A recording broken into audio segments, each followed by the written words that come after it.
नमस्कार दोस्तों, आज मैं फिर आप लोगों के लिए झारखंड की मुंडारी लोक कथा लेकर आई हूँ। तो चलिए शुरू करते हैं। एक गांव में एक बूढ़ा अपनी बुढ़िया के साथ रहता था। काफ़ी उम्र हो जाने पर उनके 2 बच्चे पैदा हुए। एक दिन किसी बात पर बूढ़ा और बुढ़िया झगड़ पड़े। बुढ़िया दोनों बच्चों को लेकर रातों रात मायके चली गई। सवेरे बूढ़ा सोकर उठा तो पाया कि बुढ़िया और बच्चे गायब हैं। वह गुस्से में आकर उन्हें खोजने के लिए लाठी लेकर घर से निकला और बुढ़िया के मायके की ओर चल पड़ा। बहुत दूर जाने पर उसे एक पंडित मिला। वह पोथी पढ़ रहा था।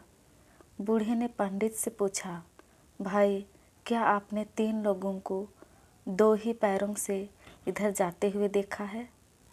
पंडित की समझ में बूढ़े की बात नहीं आई। उसने बहाना बनाकर कहा, मैं जिंदा आदमियों से क्या बात करूं? और देखो, मैं तो मरे हुए लोगों से ही बात करता हूं, इसलिए मैं किसी को जाते हुए नहीं देख सका। एक दूसरे की पहेली नुमा बातों से दोनों चकित हो गए थे। बूढ़े ने कहा, आप मरे हुए लोगों से कैसे बात करते हैं? हम दोनों एक दूसरे की बातों का अर्थ समझ लें तो अच्छा हो। पंडित ने कहा, जिस समय आपने मुझसे पूछा उस समय मैं पोथी पढ़ रहा था। पोथी में मरे हुए लोगों की कहानी लिखी हुई थी। पंडित की बात बूढ़े की समझ में आ गई। तब पंडित ने पूछा, बूढ़े बाबा, आपकी बात मेरी समझ में नहीं आई। 3 लोग 2 पैरों से कैसे चल सकेंगे? यह कैसे संभव है?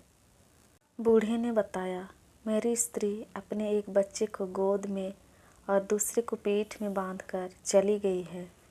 पंडित ने बूढ़े की बुद्धि पर विस्मित होते हुए सोचा कि इसने ठीक ही तो कहा। दोनों को विस्मय मिट गया। पंडित को प्रणाम करके बूढ़ा आगे बढ़ गया। अपनी पत्नी और बच्चों को अपने घर लौटा लाया और आनंद पूर्वक रहने लगा। दोस्तों, झारखंड की मुंडारी लोक कथा आपको कैसे लगी कमेंट करके ज़रूर बताएं। और अगर चैनल में नए हैं तो प्लीज़ सब्सक्राइब कीजिए, ताकि मैं आप लोगों के लिए और अच्छी अच्छी कहानी लेकर आ सकूं। धन्यवाद।